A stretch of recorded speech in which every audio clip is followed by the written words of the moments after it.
Hello friends, आज हम discuss करेंगे सेक्शन 6 टू सेक्शन 18 के बारे में। आईपीसी के सेक्शन 6 टू 18 क्या कहता है वो विथ इलस्ट्रेशन हम एक्सप्लेन करेंगे। Chapter 2 general explanation. सेक्शन 6 क्या कहता है? Definition in the code to be understood subject to exceptions। Basically section 6 जो है वो कहता है जनरल एक्सेप्शन के बारे में। जनरल एक्सेप्शन जो है वो आईपीसी के 76 टू 106 में आते हैं। कोई भी व्यक्ति जैसे कोई अपराध करता है वो जनरल एक्सेप्शन का लाभ लेकर, बेनिफिट लेकर वो प्रोटेक्ट हो सकता है, उसको प्रोटेक्ट किया जा सकता है। बेसिकली मैं इसको एक एग्जांपल से क्लियर करती हूँ तो मे बी आपको क्लियर हो। जैसे ए एक पुलिस ऑफिसर है, ओके। ए एक पुलिस ऑफिसर है जो जेड को विदाउट वारंट अरेस्ट करता है। क्यों भाई अरेस्ट करता है? जेड ने क्या करा है? तो उसने मर्डर किया है, ठीक है, इसने मर्डर किया है, मर्डर का ऑफेंस, तो ये इसे विदाउट वारंट अरेस्ट करता है। यहाँ पे ए जो है वो गिल्टी नहीं होगा, क्योंकि वो रॉन्गफुल कन्फाइनमेंट के लिए भी गिल्टी नहीं होगा, because he is bound by law to apprehend Z. ये कानून के द्वारा बाधित है कि ये अगर कोई अपराध कर रहा है तो इसे ये पुलिस कस्टडी में लेगा विदाउट वारंट, इसने अरेस्ट कर रखा है। It comes under general exception. ये किस में आते हैं? ये जनरल एक्सेप्शन में आते हैं। अब mistake of fact, mistake of law जो कि आपको जनरल एक्सेप्शन के 76 टू 106 में डिफाइन किया गया है।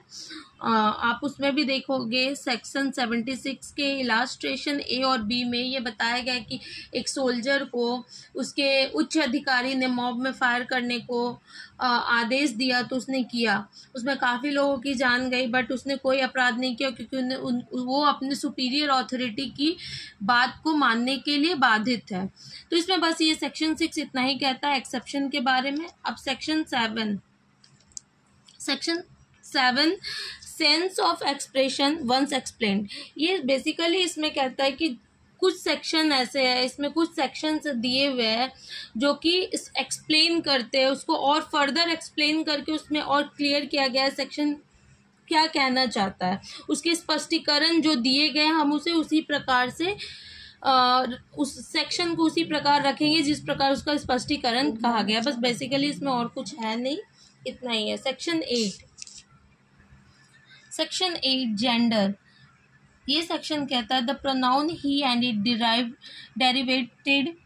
डेरिवेट्स are used of any person whether male और फीमेल। यहाँ पे जितने भी सेक्शन दिए गए जिसमें ही यूज किया गया, ही वर्ड यूज कर रखा है जिस सेक्शन में, उसे मेल भी माना जाएगा, फीमेल भी माना जाएगा। ही में मेल इंक्लूड्स है एंड ऑल्सो फीमेल भी इंक्लूड्स कर रखा है। जेंडर में कोई क्लासीफाई नहीं है, यहाँ इंक्लूड ही के अंदर ही और सी है, okay. Now next section number 9 में इसको आप इस तरीके से याद कर सकते हैं। जैसे 6 में हमने क्या बताई कि 6 में एक्सेप्शन के बारे में बताया, 7 एक्सप्लेनेशन के बारे में, 8 जेंडर, 9 से नंबर, एन फॉर नंबर, ठीक है।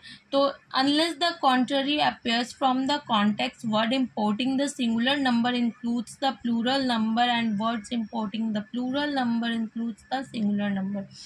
बेसिकली इसमें बताया गया है कि सिंगुलर नंबर जब तक कि अगर सिंगुलर है तो वहाँ प्लूरल को भी माना जाएगा। वो प्लूरल वहाँ पे प्लूरल भी इस्तेमाल उस सेक्शन में हो सकते हैं, और प्लूरल में इंक्लूड सिंगुलर को भी कर रखा है। कुछ सेक्शन ऐसे जिसमें नंबर जो है वो डिफाइन कर रखा है, जैसे अफ्रे। फिर अफरे कमिट करने के लिए मिनिमम 2 नंबर ऑफ पर्सन होने चाहिए, अफरे 2 से होगा। फिर आपका रियोट है जिसमें जिसमें 5 लोग मिनिमम होने चाहिए। अनलॉफुल असेंबली कमिट करने के लिए मिनिमम 5 होने चाहिए। डकैती के लिए भी 5 होने चाहिए।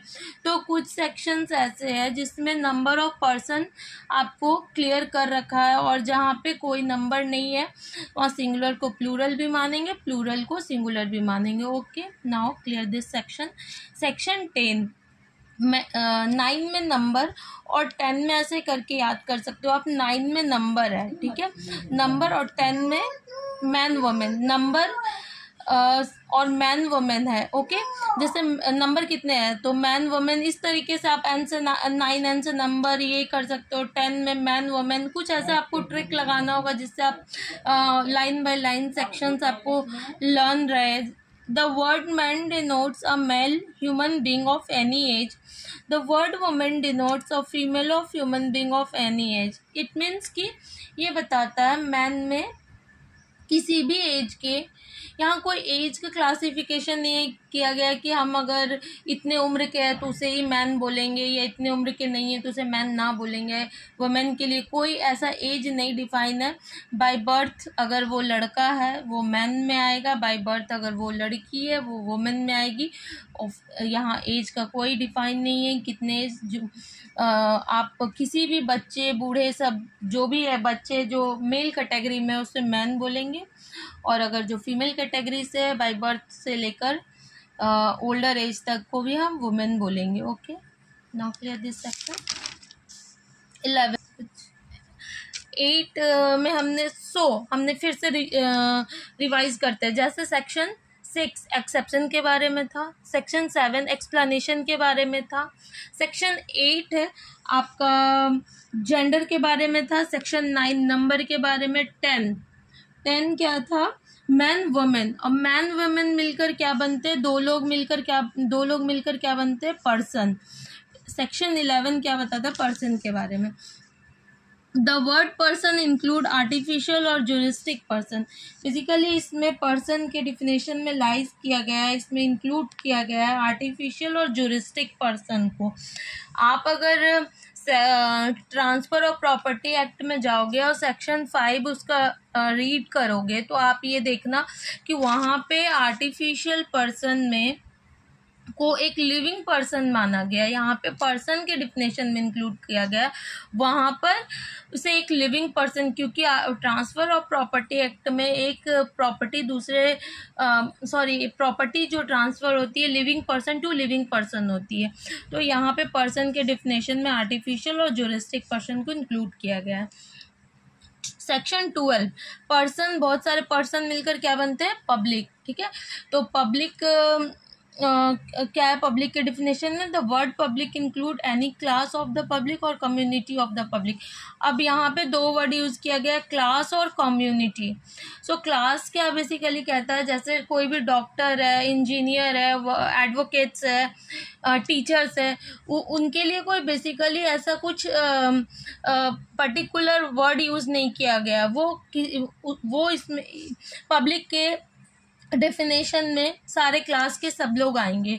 और कम्युनिटी चाहे वो किसी धर्म के हो, किसी जाति के हो, सारे लोग पब्लिक कम्युनिटी के अंदर लाइज करते हो, वो पब्लिक के डेफिनेशन में आएंगे। I hope so clear this section. Section 13 12 हमने पढ़ लिया, 13 रिपील्ड है, और सेक्शन 14 सर्वेंट ऑफ गवर्नमेंट के बारे में बताता है, सरकारी नौकर। इसका मतलब ये कहता है the word servant of government denotes any officer or servant continued, appointed or employed in India or under the authority of government.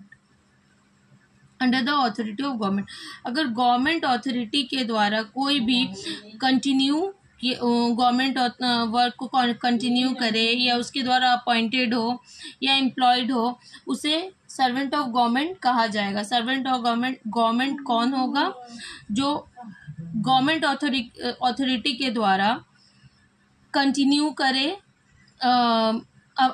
Appoint किया गया हो गवर्नमेंट अथॉरिटी के द्वारा कोई भी, या एम्प्लॉयड हो, उसे हम सर्वेंट ऑफ गवर्नमेंट कहेंगे। अब सेक्शन 14 के बाद 15 सेक्शन 16 ये रिपील्ड हो चुका है। Now section 17 government. ये क्या कहता है, the word government include state government and central government. Government में हमने स्टेट गवर्नमेंट को भी इंक्लूड कर रखा और सेंट्रल गवर्नमेंट को भी, इसमें और कुछ ऐसा नहीं है, बस गवर्नमेंट में इंक्लूड कर रखा है स्टेट गवर्नमेंट को भी, सेंट्रल गवर्नमेंट को भी। अब सेक्शन 18 आ जाते हैं। ये कहता है India India means territory of India excluding Jammu and Kashmir. पहले तो जो आईपीसी 1860 का है वो उसमें आपका एक्सक्लूड कर रखा था जम्मू एंड कश्मीर को। अब 2019 के बाद जम्मू एंड कश्मीर इसमें जो आर्टिकल 370 एंड 35A थे जो वो उस आर्टिकल को रिपील्ड कर दिया गया है, सॉरी वो अनकॉन्स्टिट्यूशनल हो गया है। तो अब 2019 से इंडिया में जम्मू एंड कश्मीर को भी इंक्लूड कर दिया गया है। तो इंडिया का मतलब होगा पूरी territory of India including Jammu and Kashmir.